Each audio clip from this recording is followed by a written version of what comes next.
अस्सलामुअलैकुम। I hope you are doing well. आज का जो हमारा टॉपिक है वो बेसिकली म्यूचुअल फंड्स की अंडरस्टैंडिंग के बारे में कि म्यूचुअल फंड्स होते क्या हैं, करते क्या हैं और इनकी अकाउंटिंग एंड ऑडिट कैसे हो सकता है। तो सबसे पहले आपको मैं इसका स्ट्रक्चर बता देता हूँ कि म्यूचुअल फंड होता क्या है। म्यूचुअल का मतलब होता है बाहमी तौर पर फंड। फंड एक समझ लें एक बक्सा है जिसमें सारे पैसे डालते हैं। यानी ये मेरे पास कुछ इन्वेस्टर हैं, ठीक है। ये काफी लोग खड़े हैं जी, इनके पास पैसे हैं, ठीक है। लेकिन इनके पास पैसे हैं लेकिन नो टाइम, टाइम नहीं है इनके पास, या स्किल नहीं है क्या इसको पैसे को लगाना कैसे। तो इन्होंने क्या किया, मिलके ना एक फंड बना लिया। क्या, एक बक्सा बनाते हैं, डब्बा जिसमें सारे पैसे डालते हैं। और फिर ये इन्होंने क्या किया, 200 रुपया अरेंज किया, ठीक है। अब ये क्या है, ये बॉक्स क्या कहलाएगा, ये फंड है, फंड, ठीक है, जिसे हम क्या कहते हैं, म्यूचुअल फंड। क्यों म्यूचुअल फंड है, क्योंकि ये सबका पैसा है, म्यूचुअल बाहमी तौर पे इन्होंने पैसा लगाया इसके अंदर, म्यूचुअल फंड। ठीक है। अब फंड के कितने हिस्से किए, 20 यूनिट्स बना दिए, हर एक हिस्सा बना दिए ना। ये 10 रुपए का हिस्सा है, यूनिट्स में डिवाइड कर दिए अपनी आसानी के लिए। जिस तरह कंपनी के शेयर्स नहीं होते, इतने लाख शेयर है, इतने हजार शेयर है, इस तरह इस फंड के क्या होते हैं, यूनिट्स होते हैं। म्यूचुअल फंड के क्या होते हैं, यूनिट्स। तो इन्होंने ना, ये सारे बंदे आए, इन्होंने एक एक यूनिट ले लिया। तो कितने बंदे, 20 यूनिट्स लिए, एक हाथ 20 बंदे थे, 8 बंदे ने एक यूनिट लिया। और एक यूनिट की 10 रुपए कीमत है, तो 20 × 10, 200 रुपया इन्होंने अरेंज कर लिया। हर 20 बंदे आए, हर बंदे ने 10-10 रुपए डब्बे में डाले, तो डब्बे में कितने पैसे हो गए, 200। अब 200 रुपया तो हमारे पास आ गया इनके पास, लेकिन इनके पास स्किल नहीं है, तो इनको पता नहीं है इन्वेस्टमेंट कैसे करनी है, कहाँ करनी है, या टाइम की कमी है, टाइम नहीं है, बिजी बंदे हैं। तो इन्होंने क्या किया, यहाँ से गए स्किल्स वाले बंदे के पास। स्किल्स वाले बंदे को हम क्या कहते हैं, फंड मैनेजर। यूजली ये कैपिटल कंपनीज होती हैं, सरमायाकारी कराती हैं, जिस तरह पाकिस्तान में मिजान वाले हैं, फंड मैनेज करते हैं, ठीक है। इस तरह मैंने जब बाहर मुल्क में किया था तो काफी ज्यादा फंड्स थे हमारे पास।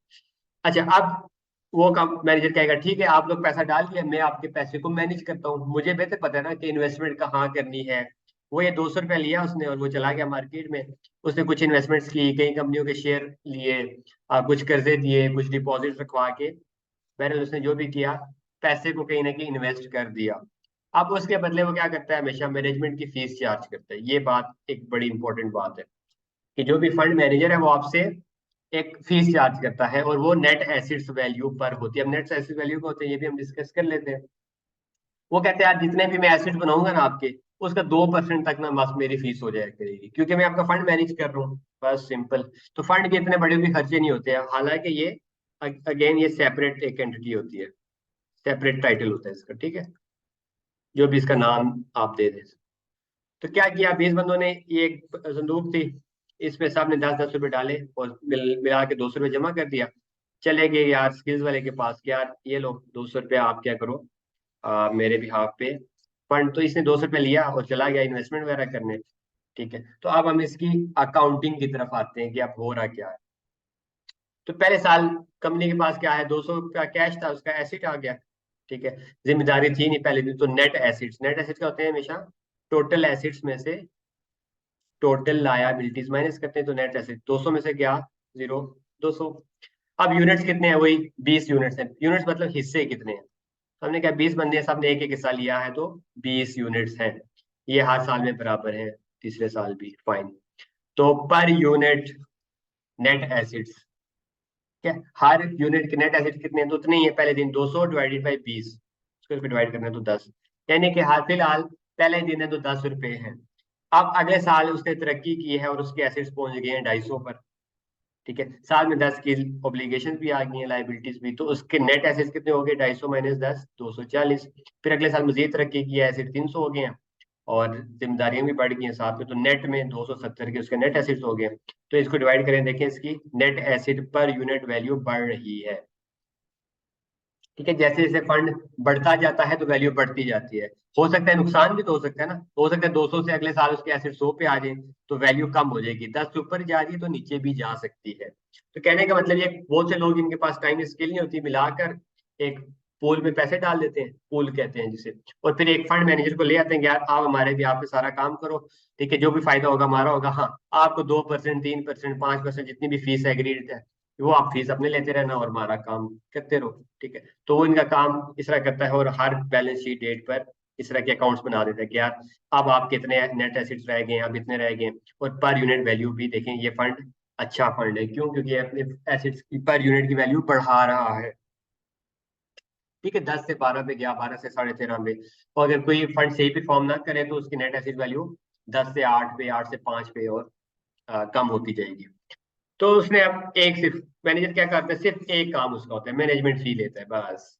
तो जो भी नेट एसेट्स थे उसके कितने थे, 200, 200 पे 2% लिया तो 4, ठीक है। उसने अपनी क्या करना है, कमीशन चार्ज करना है ना, 200 पे ये, फिर अगले साल ये, और फिर 270 थे तो उसका 2%। यानी कि जितने ज्यादा नेट एसेट बढ़ाएगा उसको फीस भी ज्यादा मिलेगी, तो ये इसका एक इंटरेस्ट हो सकता है कि यार मैं अच्छी अच्छी जगह पे इन्वेस्टमेंट करूं, ज्यादा से ज्यादा पैसे बढ़ाऊं। क्यों? क्योंकि जितने नेट एसेट ज्यादा होंगे, मैंने तो नेट एसेट्स पर अपनी फीस चार्ज करी तो मेरी फीस भी ज्यादा बनेगी। तो एक सॉर्ट ऑफ उसका ये इंटरेस्ट होता है। बाकी इन्वेस्टर के पास टाइम नहीं था, पैसा था या स्किल्स नहीं थी, तो उन्होंने एक पूल में पैसे डाले और इन्वेस्टर को बिठा दिया कि भाई बढ़ाते जाओ। तो हर बंदे का पहले उसने क्या था, एक यूनिट 10 रुपए का था, लेकिन फंड ने तरक्की की, 12 का हो गया, 13 का। तो अब ये जाके मार्केट में अगर बेच दे अपना हिस्सा, तो इसके है फर्दर इसकी डिटेल तो अलग से है कि ओपन एंडेड क्या होते हैं, क्लोज एंडेड क्या होते हैं, लेकिन बेसिक इसका यही स्ट्रक्चर है। बाकी मैंने कहा कि ये बिल्कुल अलग से एक एंटिटी होती है, तो अपने अलग से अकाउंट्स बनाती है, ठीक है। अलग से अकाउंट्स होते हैं, फंड के अकाउंट्स होते हैं। अकाउंट्स में क्या चीजें होती हैं हमें पता है, 5 स्टेटमेंट्स बनती हैं। कौन कौन सी? Statement of comprehensive income, statement of financial position, statement of cash flows, statement of changes in equity and note to the account. तो बिल्कुल हूबहू 5 स्टेटमेंट्स इसकी बनती है, ठीक है। और बैलेंस शीट की शक्ल इस तरह की होती है, ये जो है ना statement of financial position. Income statement उसी तरह है कि उसकी इनकम्स कितनी है, ठीक है, कितनी इनकम्स कमाई है, नीचे एक्सपेंसेस के कैसे आ रहे हैं, ठीक है। तो हूबहू, यानी कि सिर्फ उसके स्ट्रक्चर का फर्क है और उसका गवर्निंग स्ट्रक्चर जो है, बाकी पूरी की पूरी अकाउंटिंग ऑडिट सेम है, ठीक है। यानी कि एसिड है तो एसिड पे अकाउंटिंग लगाना है, कोई पीपी लिया है तो IAS 16 लगेगा, इंटेंजिबल है तो IAS 38 लगेगा, कोई इन्वेस्टमेंट्स हैं तो देखना पड़ेगा IFRS 9 लगेगा, ठीक है। उसकी कोई लाइबिलिटीज हैं तो वो अपने जो भी, ठीक है, रेलिवेंट स्टैंडर्ड्स के मुताबिक अकाउंट फॉर्म हो जाएंगी। यानी कि इसकी अकाउंटिंग में कुछ फर्क नहीं है, जस्ट प्रिंसिपल में फर्क है कि हर बंदे ने मिला के एक पूल में पैसा डाला और वो फंड मैनेजर उसको मैनेज कर रहा है और वो अपनी फीस ले रहा है, और इनकी net assets value per unit बढ़ेगी या कम होती जाएगी। So this is how mutual funds actually work. So ये ना इसका बेसिक ओवरव्यू दे दिया। किसी को मजीद इंटरेस्ट होगा तो इंशाल्लाह हम इसका डिटेल्ड लेक्चर भी बना लेंगे। So thank you so much for watching, take care, अल्लाह हाफिज।